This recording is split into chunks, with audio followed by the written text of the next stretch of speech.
কত বড় মুত্তাকি ছিলেন সাইয়েদনা ওমরে ফারুক। মদিনার সমাজে কয়জন মুনাফিক ছিল বিশ্বনবী ছাড়া কেউ বলতে পারতেন না। বিশ্বনবী কোন সাহাবীকে মুনাফিকদের লিস্ট দিয়ে যান নাই, একজন সাহাবী ছাড়া। দেখি কেউ বলতে পারেন কিনা ওই সাহাবীর নাম কি? নাম হুযায়ফা ইবনুল ইয়ামান রাদিয়াল্লাহু তাআলা আনহু। ওনাকে বলা হতো সাহিবু সিররি রাসূলিল্লাহ, আল্লাহ রাসূল সাল্লাল্লাহু আলাইহি ওয়াসাল্লামের গোপন তথ্যের ধারক বাহক। সুবহানাল্লাহ পড়বেন না? বিশ্বনবী ইন্তেকালের আগে মদিনার সমাজে মোট কয়জন মুনাফিক আছে এই তথ্য আবু বকরকে বলেন নাই, ওমর রাদিয়াল্লাহু তাআলা আনহুকে বলেন নাই, উসমান রাদিয়াল্লাহু তাআলা আনহু, আলী রাদিয়াল্লাহু তাআলা আনহু, আশারাতুল মুবাশশিরিনা বিল জান্নাহ কোন সাহাবীকে বলেন নাই। শুধুমাত্র কেবলমাত্র একমাত্র হুযায়ফা ইবনুল ইয়ামান রাদিয়াল্লাহু তাআলা আনহুর কাছে মুনাফিকদের লিস্টে বিশ্বনবী দিয়ে গিয়েছেন। সুবহানাল্লাহ পড়েন। মদিনায় কারা কারা মুনাফিক কেউ জানতো না হুযায়ফা ছাড়া। কে ছাড়া? নামটা আজকে মুখস্থ করেন, যাতে অন্য কোনো ওয়াজে কেউ জিজ্ঞেস করলে বলতে পারেন। মুনাফিকদের লিস্ট যে সাহাবীর কাছে বিশ্বনবী দিয়ে গিয়েছিলেন, সাহাবীর নাম কি? নাম নামটা কেমন লাগে? ভাল লাগে? অনেকে আমারে জিজ্ঞেস করে, হুজুর আমার ছেলে হবে আগামী মাসে, একটা নাম দেন। নাম দিয়ে দিলাম হুযায়ফা। যাদের হবে ছেলে, এলাকায় যাদের নেক্সট কয়েক মাসে ছেলে হবে, খালি হুযায়ফা চলবে। কি চলবে? ভাল লাগে? নামটা ভাল লাগে? রাইখেন, অনেক সুন্দর নাম। উনি জানতেন মুনাফিক কারা। দেখেন ওমরে ফারুকের তাকওয়ার লেভেলটা কত হাই। ওমরে ফারুক একদিন হুযায়ফা রাদিয়াল্লাহু তাআলা আনহুর কাছে গেলেন, যে বললেন, হুযায়ফা, বিশ্বনবী ইন্তেকালের আগে মুনাফিকদের নামের লিস্টটা কারো কাছে দেয় নাই, আমার জানা নাই, সাইয়েদনা আবু বকরের জানা নাই, কোন সাহাবীর জানা নাই, তুমি ছাড়া। আমি তোমার কাছে জানতে চাই, আমি ওমরের নামটা ওই মুনাফিকদের খাতায় আছে কিনা আমার একটু বলো। আমার ওমরের নামটা ওই মুনাফিকদের লিস্টিতে একটু আছে কিনা, নামটা একটু বলো। যদি থাকে আমি ভালো হয়ে যাব, আমি নেফাকি দূর করে পাক্কা মুমিন হতে চাই। আমার নাম যদি মুনাফিকের লিস্টে থাকে আমি তো শেষ। হুযায়ফা চোখের পানি ছেড়ে দিয়ে বলে, আমিরুল মুমিনিন, কেমন প্রশ্ন করলেন আপনি? আপনি বিশ্বনবীর শ্বশুর, এই উম্মতে আপনার পজিশন 3 নাম্বার। আপনারে মুনাফিকরা ভয় পায়, শয়তান আপনারে ভয় পায়। আপনি জান্নাতে সব বয়স্ক লোকদেরকে নিয়ে জান্নাতের মধ্যে আগে আগে ঢুকবেন, কেমন করে মুনাফিকদের কাতারে আপনার নাম থাকতে পারে ওমর? সুবহানাল্লাহ পড়ে। কি বিনয়ী, কি তাকওয়া। হুযায়ফাকে যে ধরতেন, হুযায়ফা একটু বলো না আমার নামটা মুনাফিকদের লিস্টিতে আছে কিনা। ওমরে ফারুকের যদি এই টেনশন থাকে যে আমি মুনাফিক হয়ে গেলাম কিনা, আমাদের এই টেনশন থাকার দরকার আছে না নাই? হ্যাঁ, যেন সব সময় আল্লাহর কাছে দোয়া করতে হবে, আল্লাহ তুমি নেফাকি থেকে আমাদেরকে বাঁচাও। আরো জোরে পড়েন আমিন। আপনারা ওঠা বসা শুরু করলেন কেন? অনেক রাত হয়ে গেছে তাই?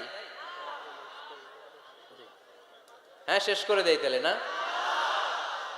যে অনেকের কষ্ট হচ্ছে মনে হচ্ছে।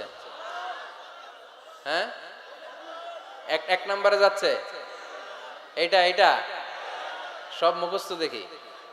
হ্যাঁ, 1 নাম্বার, 2 নাম্বার, 3 নাম্বার। 1 নাম্বার হইল পেশাবখানা, 2 নাম্বার পায়খানা, 3 নাম্বার নাকি এইটা?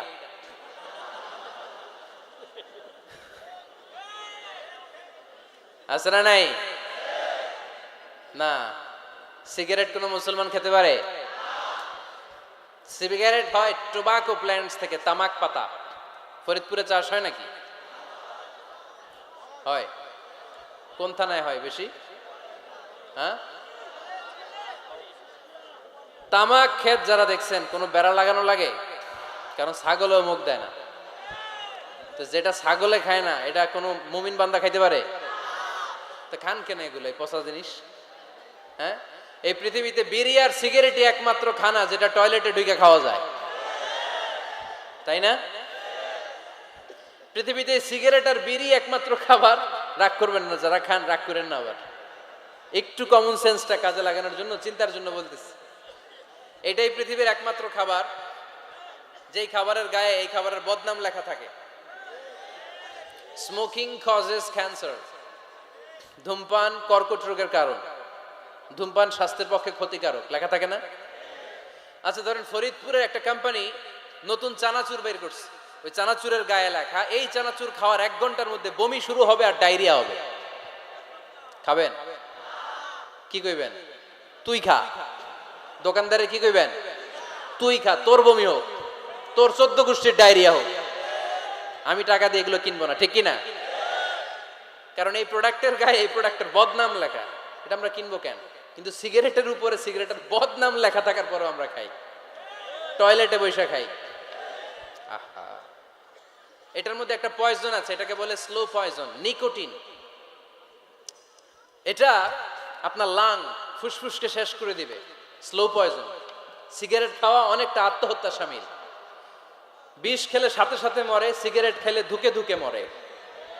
আর সিগারেট থেকে হিরোইন, গাঁজা, ফেন্সিডিল, ইয়াবা, ম্যারিজুয়ানার পথে মানুষ পথ বাড়ায়, পা বাড়ায়, তাই না? এগুলো খাবেন না। ওয়ালা তুলকু আইদিকুম ইলা তাহলুকা, নিজে নিজেকে স্বেচ্ছায় ধ্বংসের দিকে ঠেলে দিও না। জীবনটা অনেক সুন্দর, জীবনটা অনেক রঙিন, আল্লাহর দেয় জীবনটাকে উপভোগ করার দরকার আছে না নাই? এই জন্য সিগারেটকে এই ফরিদপুরের প্রোগ্রাম থেকে আমরা আজকে নো বলে দিলাম। কি বলে দিব? আওয়াজ করে সবাইকে আমরা সবাই একসাথে বলবো, সিগারেটকে কি বললাম? মনে থাকবে না? মাহফিলের প্যান্ডেল থেকে বাইর হয়ে আবার ইয়েস, হ্যাঁ না, ইয়েস করা যাবে না। সিগারেটকে কি বললাম? নো। ওমর ফারুক রাদিয়াল্লাহু তাআলা আনহু, আমাদের সুপার হিরো, আমাদের সবাই বলেন আমাদের, উনি কত বড় সুপার হিরো শুনেন। উনি জুমার খুতবা দিচ্ছেন। কি দিচ্ছেন? মসজিদে নববীতে। খুতবার মাঝখানে হঠাৎ বললেন, ইয়া সারিয়াতাল জাবাল, ইয়া সারিয়াত ইবনে জানিমিল জাবাল। এই কথা বলেই আবার খুতবা দিতে শুরু করলেন। ওনার এই ইয়া সারিয়াত ইবনে জানিমিল জাবালের সাথে আগের কথারও কোনো মিল নাই, পরের কথারও কোনো মিল নাই। জুমার নামাজের পর মুসল্লি সাহাবারা ধরলেন, বললেন, ইয়া আমির আল মুমিনিন। খুতবার মাঝখানে হঠাৎ করে ইয়া সারিয়াত ইবনে জালিমিল জাবাল বলে আপনি চিৎকার করলেন কেন? আপনার এই বাক্যের সাথে আপনার খুতবার আগের বাক্যের কোনো মিল নাই, আপনার খুতবার পরের বাক্যেরও কোনো মিল নাই। এই কথা আপনি কারে বললেন? কারে উদ্দেশ্য করে বললেন? এই কথার তাৎপর্য কি আমাদেরকে বুঝিয়ে বলেন। ওমরে ফারুক বললেন, আমি যখন খুতবা দিচ্ছি আমি দেখতে পেলাম ওই যে কয়েক মাস আগে আমি আমার মুসলিম সেনাবাহিনী পারস্যে আক্রমণের জন্য পাঠিয়েছি, বর্তমান ইরানের ওই বিশাল এলাকাতে পারস্যে আমি আমার ব্যাটালিয়ন পাঠিয়েছি। আমি হঠাৎ করে দেখতে পেলাম আমার মুসলিম বাহিনীর সেনাপতি যুদ্ধের এক পর্যায়ে তার ডানে আছে উপত্যকা, বায়ে আছে পাহাড়, সে পাহাড়ি রাস্তা ছেড়ে দিয়ে উপত্যকার দিকে যেতে শুরু করেছে। আমি দেখতে পেলাম আমার মুসলিম বাহিনী যদি উপত্যকার দিকে ছুটে বেড়ায়, কাফির মুশরিকরা আমার মুসলিম বাহিনীকে কচুকাটা করে ফেলবে। তাই আমি এখান থেকে তাদেরকে কমান্ড দিয়ে বলেছি, ইয়া সারিয়াতাল জাবাল, উপত্যকার দিকে নয় পাহাড়ের দিকে যাও, তাহলেই তোমাদের বিজয় নিশ্চিত হয়ে যাবে। উপত্যকার দিকে যেও না, ইলাল জাবাল, ইলা সারিয়াতিল জাবাল, পাহাড়ের দিকে ছোট। সাহাবারা অবাক, ঘটনা কি? উনি বসে আছেন মদিনায় মসজিদে নববীর মিম্বারে দাঁড়িয়ে, উনি যদি ইয়া সারিয়াতাল জাবাল বলে, এটা কি ইরানে যাবে নাকি? ও মিয়া, তখনকার সময়ে বর্তমানের মতো মোবাইল ছিল নাকি? ইন্টারনেট ছিল নাকি? কিছু ছিল? খালি মুখে আমি যদি বলি ইয়া সারিয়াতাল জাবাল, এটা ইরানে যাবে? ইন্ডিয়ায় যাবে? ঢাকায় তো যাবে না, ফরিদপুর শহরেই তো বসবে না, ঠিক কিনা? কিন্তু এটা আমিরুল মুমিনিন, বিশ্বাসী সাহাবারা বিশ্বাস করে নিল। কিছু মুনাফিক ছিল, এরা কয় না, ঝামেলাস, এটা তো সম্ভব না। এক কাজ করি, এই সেনাপতি যখন বিজয়ী বেশে মদিনায় ফিরে আসবে, এরা আমরা ধরবো।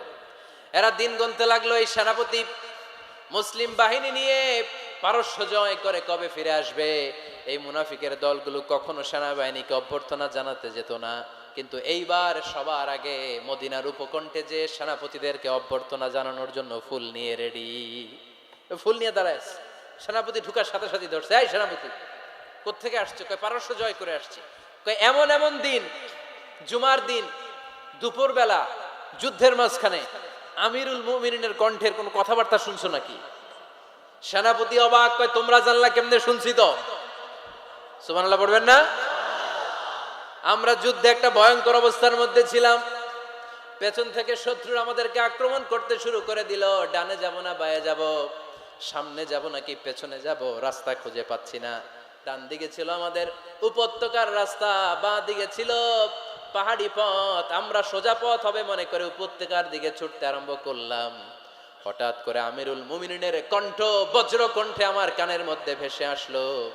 আমার মনে হলো আমিরুল মুমিনিন কেমন যেন আমাকে কমান্ড দিচ্ছেন আর বলছেন, ইয়া সারিয়াতাল জাবাল, ডান দিকে উপত্যকার পথে নয়, তাড়াতাড়ি পাহাড়ের দিকে সৈন্যবাহিনী নিয়ে উঠে যাও।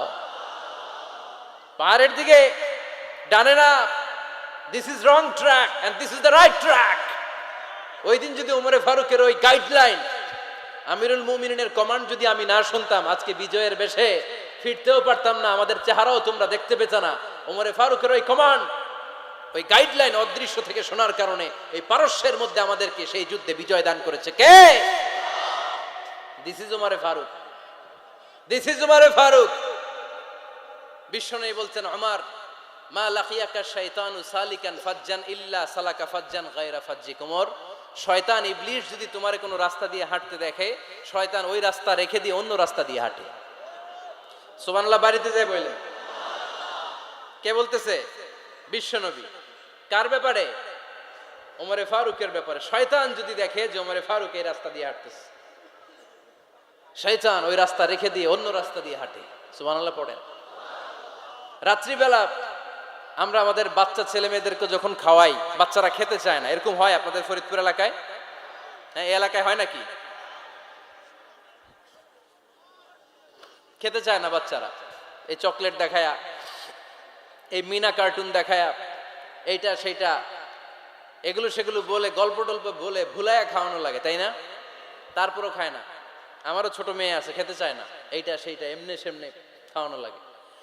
তো শেষে না পেরে মা বাবা বলতে বাধ্য হয়, ওই যে ভূত আসতেছে, ভূত, তাড়াতাড়ি তাড়াতাড়ি খাও, নাহলে যে ভূত ধরবে তোমারে। ওই যে বাঘ আসতেছে, বাঘ, তাড়াতাড়ি খাইলে নাহলে বাঘে কামড়াবে। বলি না আমরা? আপনারা কি বলেন? ভূত। আর কি বলেন? হ্যাঁ হ্যাঁ, আচ্ছা, এক এক জায়গায় এক একটা আমরা বলি, ভূত আসবে, বাঘ খাবে, ভাল্লুক খাবে, তাড়াতাড়ি খাও। মদিনাতে যখন ওমরে ফারুক আমিরুল মুমিনিন, মদিনার মায়েরাও বাচ্চাদেরকে খাওয়াতে পারতো না, ছোট্ট মেয়েদেরকে খাওয়াতে পারতো না, খাওয়া নিয়ে যন্ত্রণা করতো। বাচ্চারা যখন মদিনায় খেতে চাইতো না রাত্রিবেলায়, মদিনার মায়েরা বলতো, তাড়াতাড়ি খাও, হা হুয়া ইয়াতি উমর, হা হুয়া ইয়াতি উমর, তাড়াতাড়ি খা, নাইলে ওই যে ওমর আসতেছে, Omar. This is our superhero সাইয়েদনা ওমর ফারুক রাদিয়াল্লাহু তাআলা আনহু। শুধু শয়তানি ভয় পেত না, মুনাফিকরাও ভয় পাইতো, জমের মতো ভয়। শুধু তাই না, আমাদের আম্মাজান বিষ্ণু ইসা ইসলামের স্ত্রীরাও ওমর ফারুককে ভয় পেতেন।